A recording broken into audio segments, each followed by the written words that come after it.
My mother joked about my sister's crush on my husband, in front of 30 people. At my parents' anniversary dinner, she laughed. The table laughed.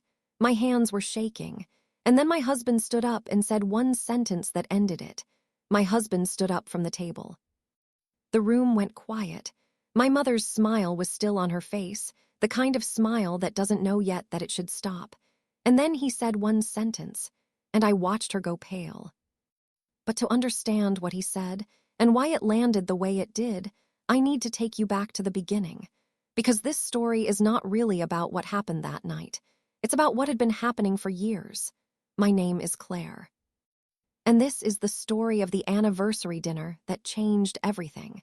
My parents' 20th anniversary was supposed to be a celebration. Mom had planned it for months. The venue was a private room at their favorite Italian restaurant in Louisville, the kind with white tablecloths and low lighting and a noise level that makes you feel like what's said in there stays in there. 40 people. Family, old friends, neighbors we'd known since childhood. My Aunt Patricia was there, my dad's old college roommate, my sister Brooke and her boyfriend at the time, my husband Daniel, and me. I remember thinking, getting ready that evening, this is nice. This is what family is supposed to feel like. I was wrong. The first hour was perfect. Dad gave a speech that made Mom cry. People toasted. The food came. Brooke was quieter than usual, but I didn't think much of it. She had always been the moody one. Daniel was doing what Daniel does, making everyone feel at ease. He has that quality. He pulls people into conversation without making it feel forced. He's funny without trying. By the third course, he had my dad and his college roommate laughing at something I couldn't even hear from across the table. And that's when I noticed Brooke watching him. Not in a passing way, a lingering way. Something tight moved through my chest. I told myself I was imagining it. I wasn't. There was one detail I noticed that night that I didn't fully understand until much later.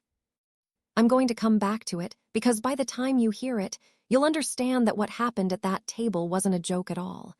The speeches continued after dinner. My uncle said a few words. A family friend read something she'd written. Then my mother stood up, and I expected her to give the kind of warm, sincere toast I'd seen her give at weddings and birthdays for 30 years. She did, at first. She talked about their marriage, about what 20 years actually means. She was funny, then tender, then funny again. The room was with her completely. And then she turned to Daniel. And of course, she said, with the smile of someone about to share an inside joke, we all know Brooke has had a bit of a thing for this one. She laughed. 2 or 3 people laughed with her, reflexively, the way you do when the host of a room makes a joke and you don't want to be the one who didn't get it. Brooke's face went red, not a flustered red, a deep, cornered red. Daniel went still. And I felt something I can only describe as the floor of the room dropping away beneath me, because my mother was still smiling, still holding her glass, still performing for the table as if she'd just said something charming and harmless. She's had a huge crush on her sister's husband, Mom continued, looking around the table like she expected more laughter. Always has, table already knows, I'm just saying it out loud. The room went quiet, not politely quiet, uncomfortably quiet. Remember that detail I mentioned, the one I noticed but didn't understand? I understand it now, and it changes what you think this moment was, because my mother didn't slip. She didn't misjudge the room. She knew exactly what she was doing. I don't know what I was going to do. I remember my mouth opening. I remember my hands pressing flat against the table. I remember feeling like I needed to speak, but not being able to find a single word that was big enough for what had just happened. And then Daniel stood up. Not fast, not dramatic. He stood up the way a person stands up when they've made a decision. He picked up his glass. He looked at my mother. And he said, calmly, in the kind of quiet voice that fills a room better than shouting ever could, I want to thank you, Linda, for making sure everyone here knows that your daughter's marriage is so secure that you're comfortable joking about the other daughter's feelings in public. He paused. That says a lot about what you think of Claire. Then he sat back down. My mother's smile didn't fall immediately. It flickered first, that half second when a person is still deciding how to receive something. Then it was gone. Her face went pale. Because the room understood exactly what he'd said. He hadn't attacked Brooke. He hadn't made a scene. He hadn't raised his voice. He had simply held up a mirror, and what it reflected back at my mother was not a woman who made a clumsy joke. It was a woman who had used her daughter's anniversary dinner to publicly humiliate one child while undermining the other. Nobody laughed. My dad put his hand on the table, very slowly, and looked at my mother in a way I had never seen him look at her. We're almost there.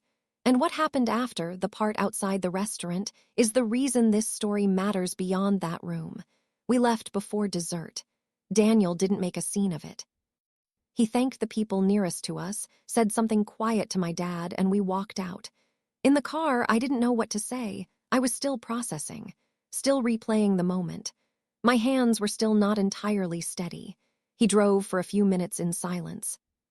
Then he said, "You know this isn't the first time she's done something like that." I looked at him. He told me that over the years, at Christmas, at my cousin's wedding, at 2 or 3 other family moments I'd been present for but hadn't seen clearly, my mother had made comments. Small ones, passing ones, the kind that look like nothing if you're not paying attention. About Brooke's feelings, about Daniel's attention, about me implicitly as the person standing between them.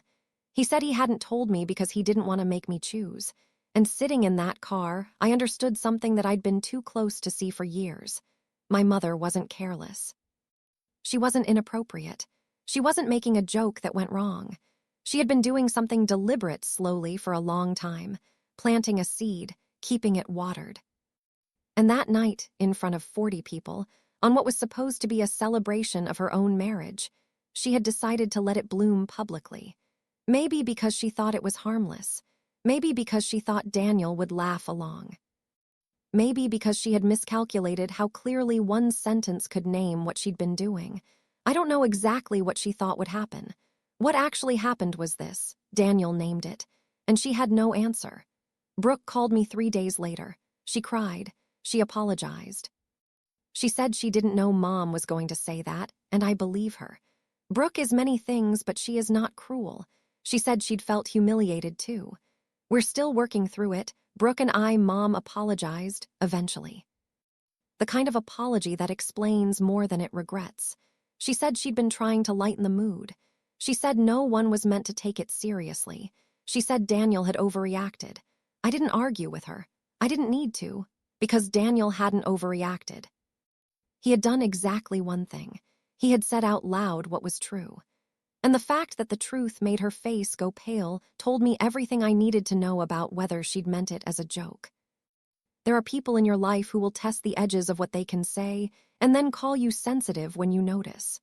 The only answer to that, I've learned, is clarity. Quiet, specific, public clarity.